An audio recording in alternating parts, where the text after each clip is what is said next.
Soy Tony Gallardo, licenciado en Ciencias Políticas, y en este segundo cuatrimestre estarán cursando la materia Historia Política Argentina a cargo del profesor Alfredo Pérez. Hola, buenas tardes, estudiantes. Voy a comenzar con la introducción a Historia Política Argentina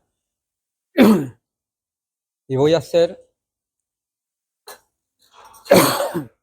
Escúchate, tengo la garganta casi. Muchas gracias. Solo puedo contarlo,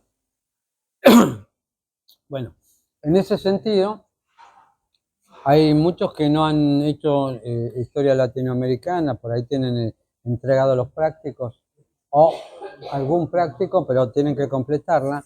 Y tenemos que volver sobre algunas cosas que son básicas. En principio, todos ya lo hablamos en latinoamericana, pero lo repito por lo menos brevemente, que básicamente con la caída de Constantinopla en poder de los turcos otomanos, aliados con los venecianos y con los franceses, eso corta el circuito de las especies que vienen de Oriente y del comercio con Oriente, que va a ser monopolizado por los venecianos y los franceses, que también van a ser aliados de los turcos. ¿Esto por qué se da? En principio porque hay un conflicto bastante importante en el cristianismo, que es el cisma de la Iglesia de Oriente y Occidente, que se basa en el tema cuando se empieza a ser cristiana Roma y abandona, digamos, el tema de matar a los cristianos y todo eso. El emperador Constantino toma la religión cristiana y luego separa el imperio en dos partes: el imperio de Oriente, el imperio romano de Oriente y el de Occidente. El de Oriente va a tener el lenguaje griego y va a tener toda la cultura griega que está ahí, y va a tener una fortaleza muy importante que es la que hace Constantinopla y todo eso. Y el imperio romano de Occidente, que es el católico, apostólico romano, ese va a tener problemas. ¿Por qué? Porque las invasiones bárbaras le están vulnerando su territorio y están acabando, digamos,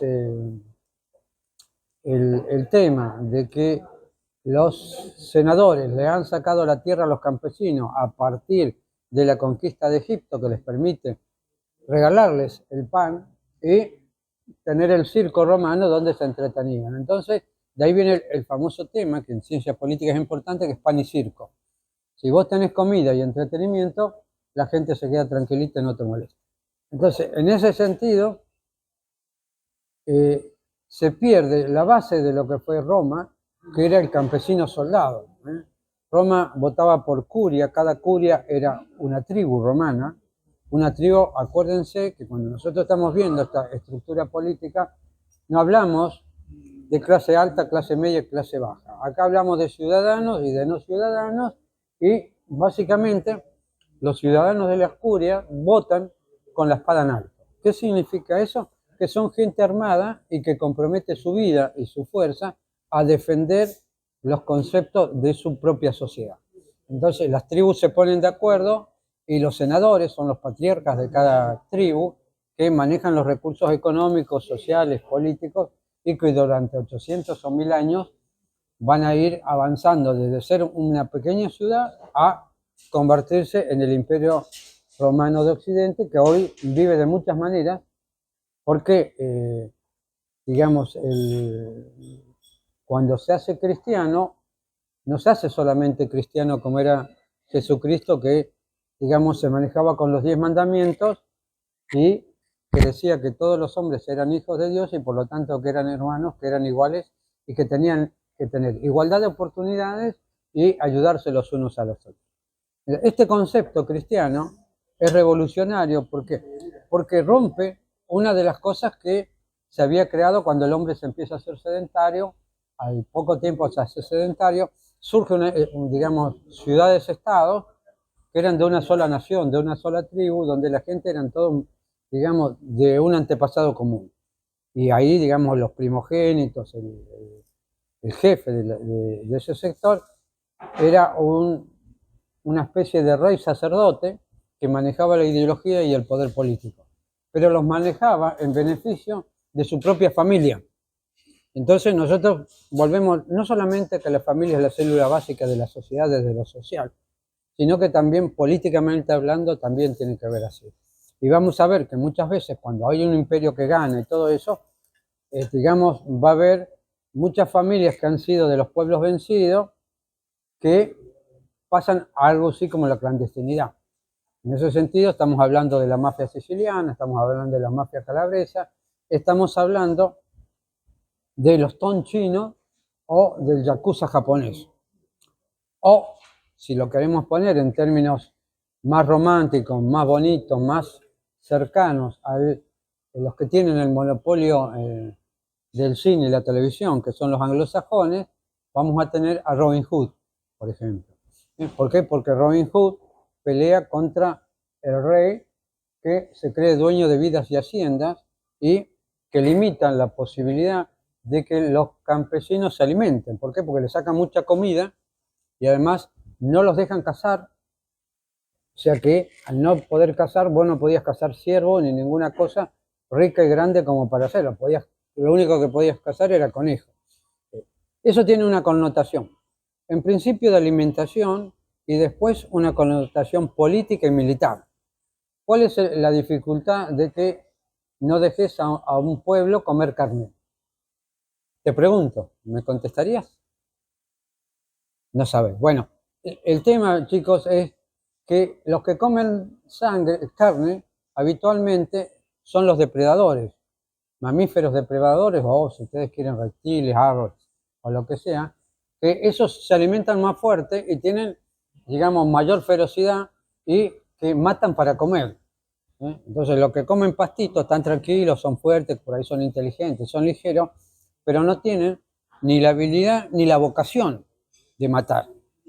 Entonces, una de las cosas, por eso, por ejemplo, Lenin y otros sectores decían que la religión es el opio de los pueblos, porque te hace aceptar, tranquilo, pero tiene una ventaja muy importante que le hemos hablado en algunas ocasiones, que es básicamente que Jesucristo dice que todos los hombres son iguales y eso rompe con el tema de que yo tengo que tener más riqueza que vos o esto o aquello, pero no riqueza por mi trabajo, no, riqueza porque me lo merezco, porque te gané peleando. Entonces yo tengo, digamos, en la guerra o en las luchas por territorio entre cazadores y recolectores, no se tomaban prisioneros. Podía ser que se tome prisionera alguna chica bonita, una cosa así, pero básicamente a los hombres no. ¿Por qué? ¿Cuál es el problema de tener de prisionero a un cazador? El problema acá es que el cazador sabe matar y además te pueden matar con un pedazo de piedra, te pueden matar con las manos, con una madera, con cualquier cosa, porque el tipo aprendió a matar y a cazar con armas de piedra y con armas de madera. Entonces, vos no podés tener a un tipo que sabe matar dominando, pegándole, abusando de su mujer y sus hijos y del tipo también, porque mientras lo tenés agarrado y atado, vaya y pase, pero a cualquier oportunidad que tenga, el tipo te va a matar.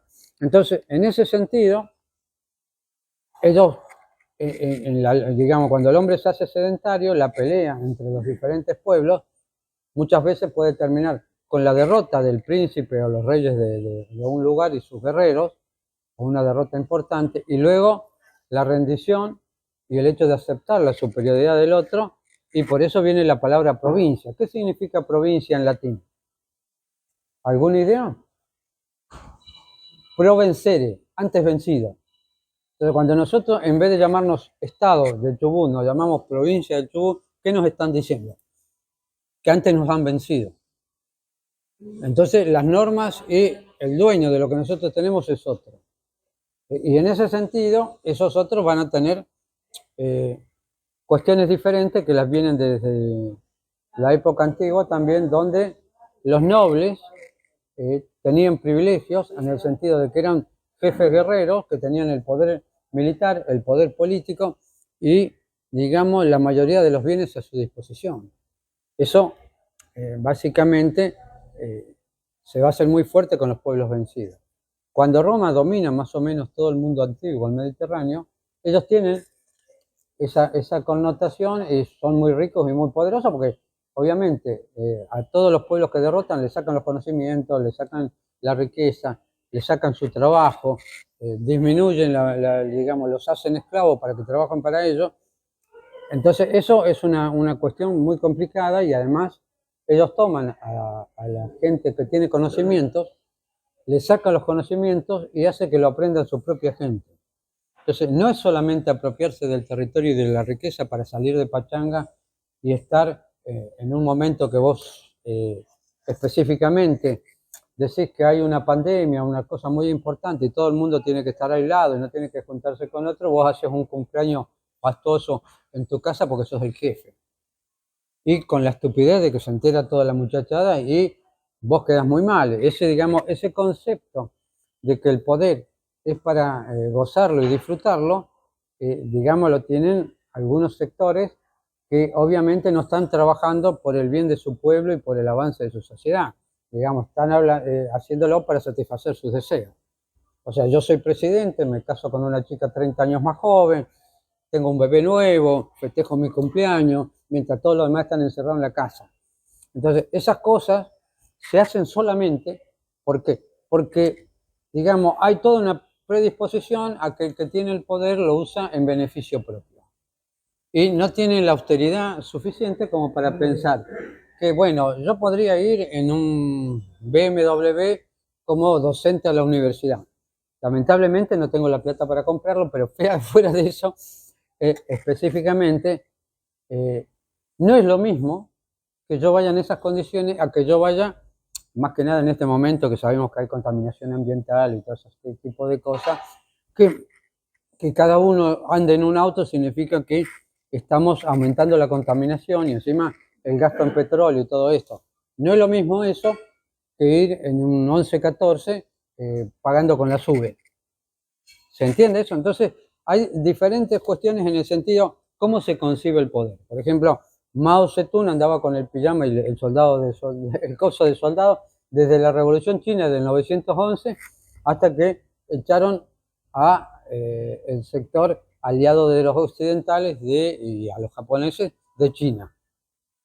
Y no solamente eso, sino que después pelearon contra los yanquis en Corea, que dejaron la mitad de Corea liberada, y en Vietnam, donde también los derrotaron, y además hicieron un acuerdo muy bueno con Estados Unidos y Occidente, que significó una entrega de Occidente de los puestos laborales de muchos de sus trabajadores. ¿Por qué? Porque trasladaron sus fábricas a China con una población muy disciplinada que cobraba mucha menos plata que la que cobraban sus trabajadores. Eso significó que toda la ropa la hacen los chinos y después ahora los hindúes y otra gente, pero sacaron a todo ese sector norteamericano que había sido el fabricante de ropa de Nueva York y todo eso. Entonces, ahí nosotros, también en Europa, entonces tenemos una complejidad de la sociedad donde el sector que domina una sociedad determinada aumenta su riqueza y muchas veces en ese proceso perjudica a mucha de su gente. Cuando hoy vemos cierta protesta del sector blanco de Estados Unidos porque han tenido limitaciones en la entrada, como se dice, a la escuela o trabajo y todo eso, pero no tienen solamente eso, también tienen el problema de la droga que la deja pasar el Estado, que los bancos se ganan plata con eso. Entonces, en ese sentido nosotros tenemos problemas muy importantes. Volvemos a lo nuestro, introducción a historia argentina. Esto para que entendamos algunos conceptos clave, y el otro concepto clave es que hay una lucha ideológica entre los pueblos europeos, donde la Iglesia Católica, que había quedado, digamos, muy sometida, y el Imperio Romano de Occidente cae justamente porque no alimentaban bien a su gente, no generaban soldados y se va a fragmentar en un montón de lugares y van a ser invadidos por pueblos extranjeros peleadores, a los cuales la Iglesia Católica los convence con el concepto de Jesucristo que no tienen que matar a la gente. Entonces, los conquistadores, los diferentes condes, duques y reyes de las tribus germanas que se apropian de lo que había sido el territorio romano, van a respetar que los campesinos sean dueños de su familia, o sea, sean libres, tengan la posesión de herramientas y de tierra y puedan cultivar y mantener a su familia. Eso va a significar, por un lado, una mejor alimentación de los campesinos y una predisposición de esos trabajadores a trabajar más para sus hijos y su mujer. ¿Se entiende esto? Entonces, desde una gran caída de la población romana, que se da después de la caída en el 400-500, hasta más o menos el 600, que aparece Carlomagno, que es un jefe franco que se hace católico, digamos, están dando, viste, la serie Vikings, donde se ve cómo los vikingos se convierten al cristianismo, pero sin que pierdan sus jefes y sus soldados la capacidad de pelea que tenían antes y la aprovechen cuando necesitan. Entonces, por eso los pueblos escandinavos, y entre ellos los descendientes de Guillermo el Conquistador, que conquistó Inglaterra, y sus jefes, siguen siendo guerreros y grandes navegantes. Entonces, eso hay que saberlo, no puede ser que uno desconozca eso. Entonces, cuando a vos te dicen que el mercado común europeo son diferentes naciones y todo, y eso es difícil, eso sigue siendo la reconstrucción del Imperio Romano de Occidente, con un sistema donde tienen representación y actúan en conjunto. Medio dominado por los yanquis, pero eso también, digamos, hay que verlo. ¿Por qué? Porque ellos tienen el dominio, básicamente las grandes naciones como Alemania, Estados Unidos e Inglaterra, tienen el dominio económico-financiero, pero se nota la diferencia de que Inglaterra, Estados Unidos y Francia tienen un arma que los alemanes y los italianos no tienen. ¿Cuáles son esas armas que tienen? Las bombas atómicas, porque son ganadores de la Segunda Guerra Mundial. Y esto les da un plus, es lo mismo que decir, bueno, desafiar a Rusia, que es el país que más bombas nucleares tiene, y que le ganaron a muchísimas organizaciones de Occidente, guerras.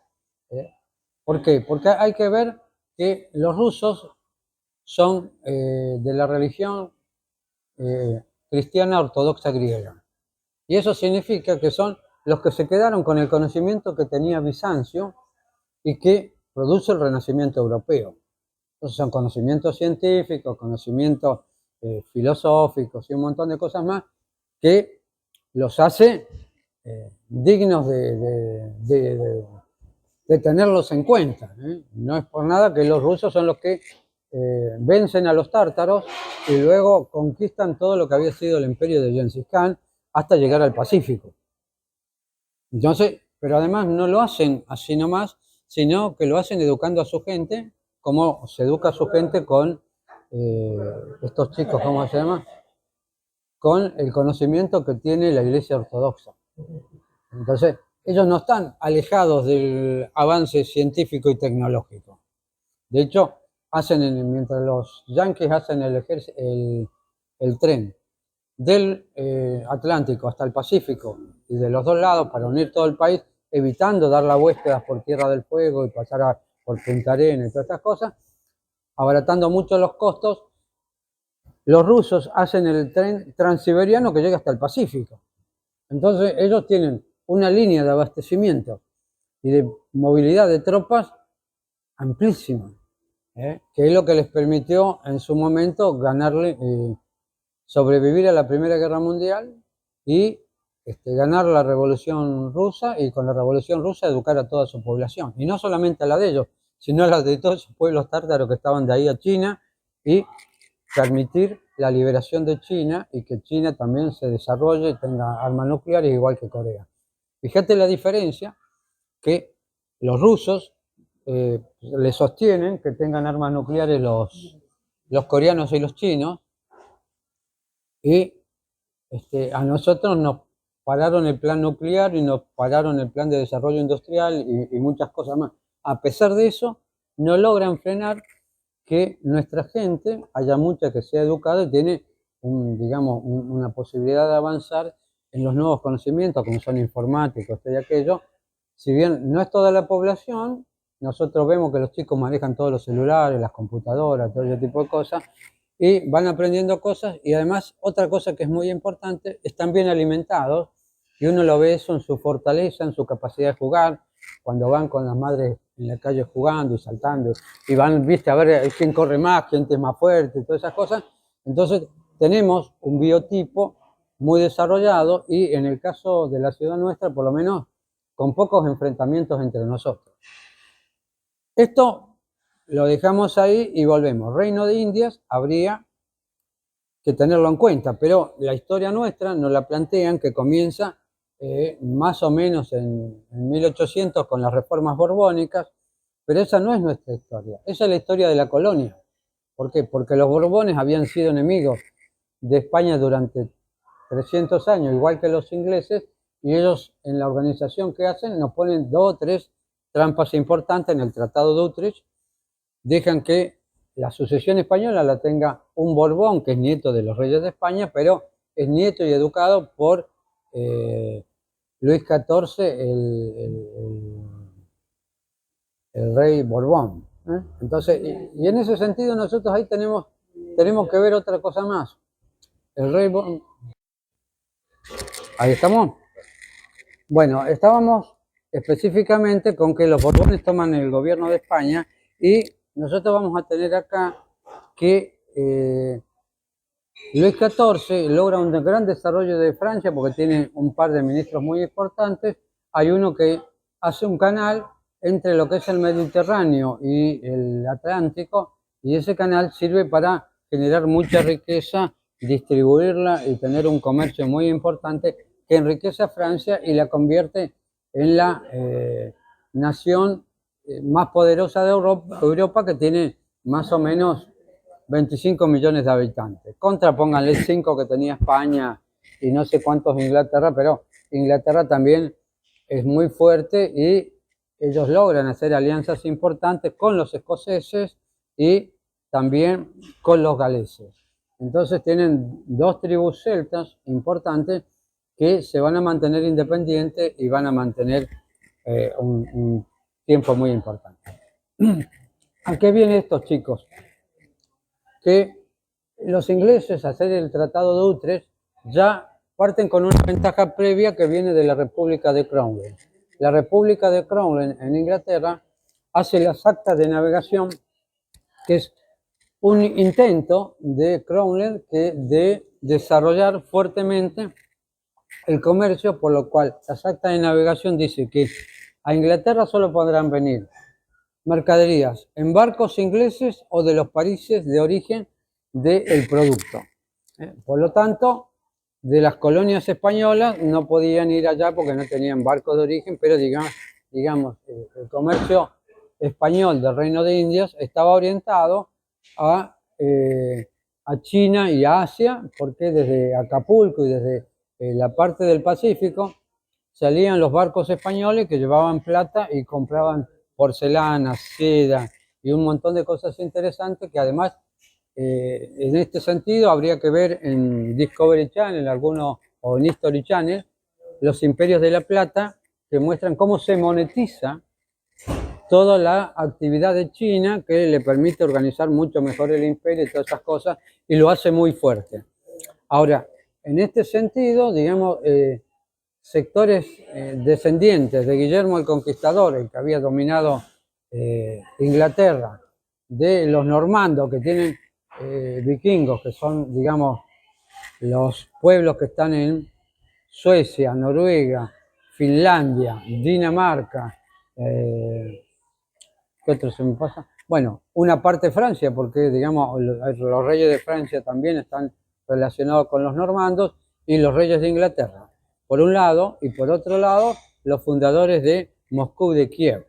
Entonces nosotros vamos a tener que la expansión de los vikingos con sus diferentes tribus, pero con un sustrato común, va a ser muy importante, y además de los vikingos sabemos un poco de su capacidad guerrera, pero eran grandes navegantes, grandes ingenieros, trabajaban muy bien los materiales y habían podido navegar el Atlántico hasta América. O sea, que son tipos con capacidades muy importantes y además con una gran curiosidad y con una búsqueda de lugares, pensando específicamente en saquear sus recursos, y ese tema está instaurado ya, digamos, desde cuando se hacen los primeros asentamientos humanos donde se empiezan a hacer ciudades y donde hay, digamos, cazadores, digamos, producción de alimentos, que hay gente que, digamos, produce ganado y animales, que son los pastores, y hay gente que produce con los vegetales. Entonces,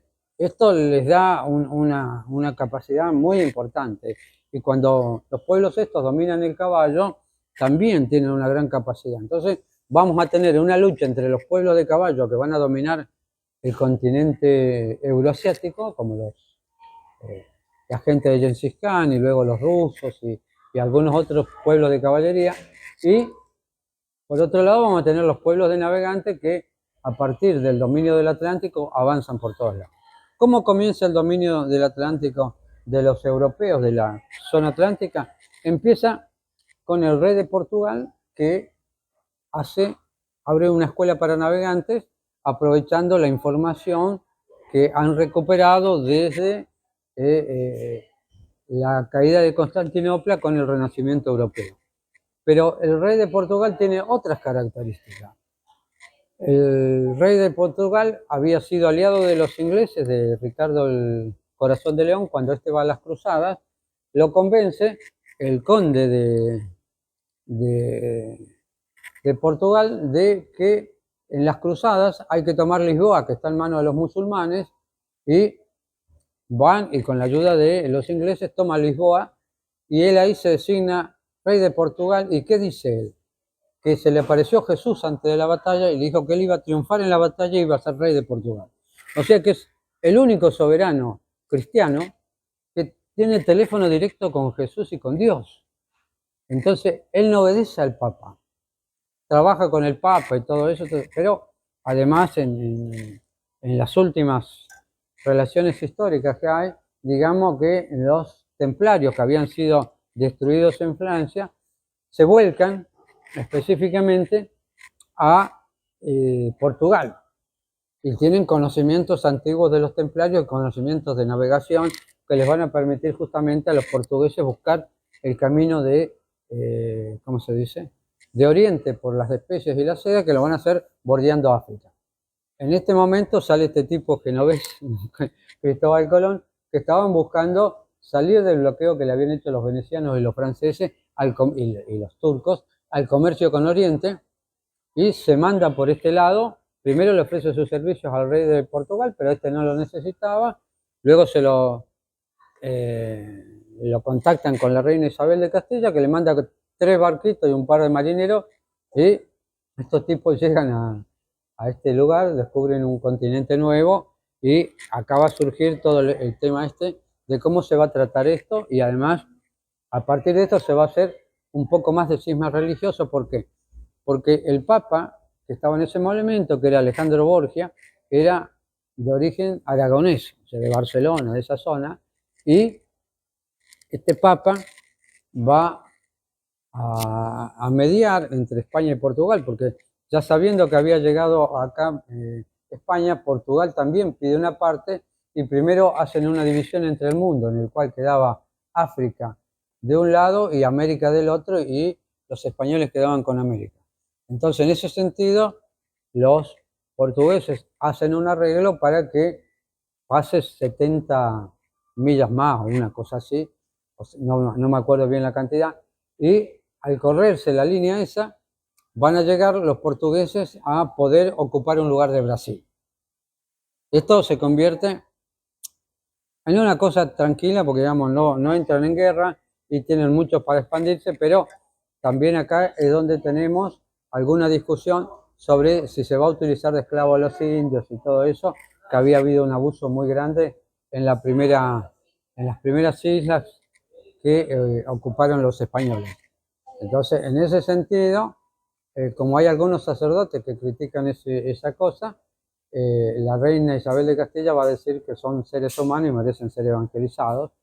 Y luego de la batalla de Lepanto, un soldado español que había peleado ahí funda a los jesuitas, y los jesuitas tienen algunas características importantes, como ellos tienen que hacer una meditación pensando todo lo malo que hay en el mundo, y como son soldados y son soldados de Dios, tienen que luchar contra ese mal y hacer el bien.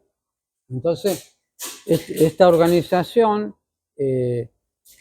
va a defender la línea esta de la reina Isabel de Castilla y, por ejemplo, en la zona nuestra, las misiones jesuíticas, de la que sale, ¿cómo se llama este chico? San Martín y salen otra gente, van a mantener ese criterio.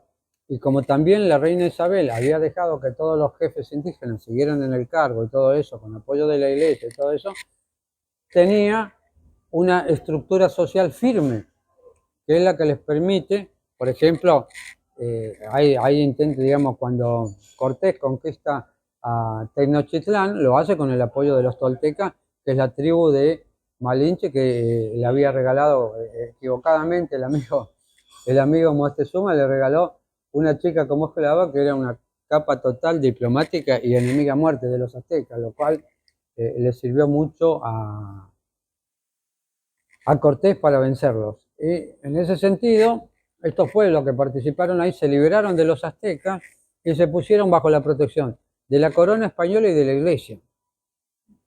Y ahí también aprendieron, digamos, muchas de las cosas de los españoles, básicamente la gente más educada, ¿no? Los hijos de las princesas y los conquistadores.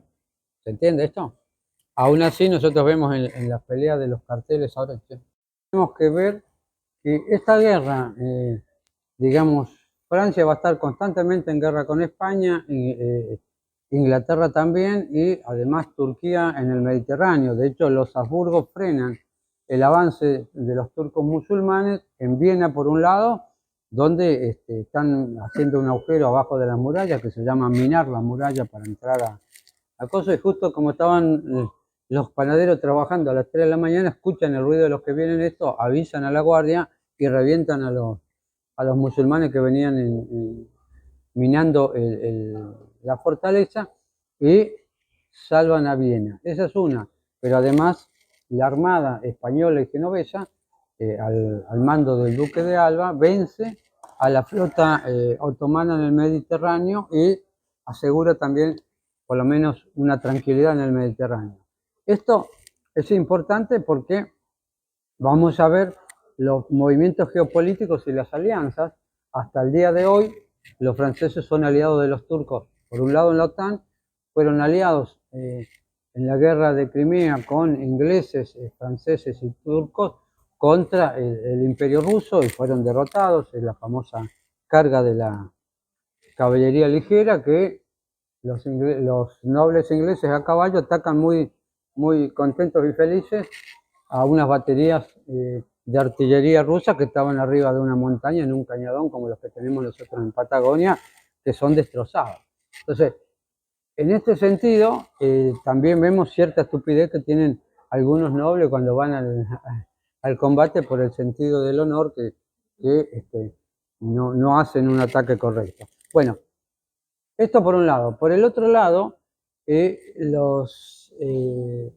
los Borbones, cuando entran a América, cambian las relaciones. Eso fue en el Tratado de Utrecht. El Tratado de Utrecht es el final de la Guerra de Sucesión Española, pero, digamos, Francia pierde las colonias que tenía en la India, que quedan en manos de Inglaterra, y en compensación en estos acuerdos, los Borbones se quedan con la corona de España, pero tienen que hacer ciertos compromisos que justamente los españoles antes nunca habían querido hacer, como es abrir 12 puertos en América para el libre comercio con Europa, pero no era un libre comercio con Europa, era un libre comercio con España por un lado y con Inglaterra por otro.